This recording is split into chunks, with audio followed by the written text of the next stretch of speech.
Hello, here we have now Evelyn Storz. She works for Operation Mercy as an administration officer, sending teams to the field, but also working in the field with practical tasks. And we would like to ask her, what's localization for you? Localization for me is a lot of things. From thinking about volunteers, thinking about getting supplies. Um, it's all working together with local suppliers and also inviting in local volunteers into your teams and tapping on that capacity that also in terms of local knowledge.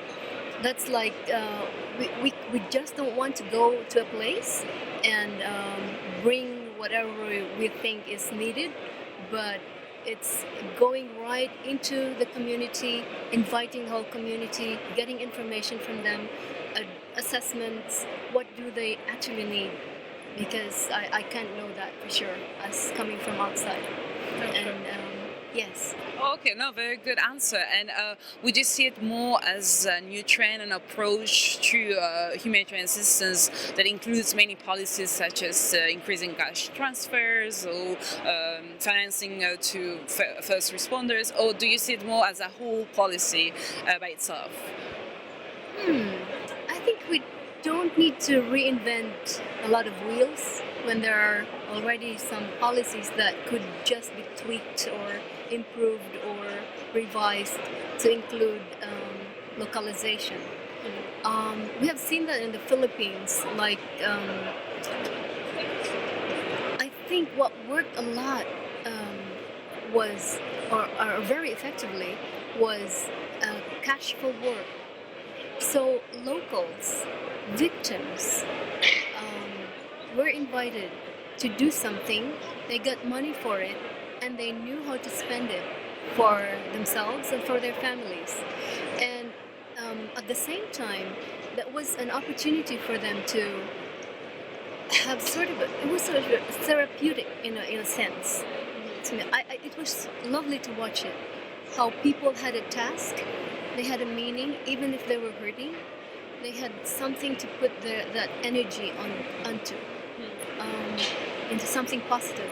Sure. So you see localization more as an approach that can be applied to most of the humanitarian policies by just involving local actors and giving them a role in assisting actually their own affected people. Yes. Okay. Yes, and from the individual to the businesses, because if you buy from the local businessman, that supports him to also helps him recover a lot faster. So there is a nexus with the development, right? So you see that localization can contribute to the humanitarian development nexus.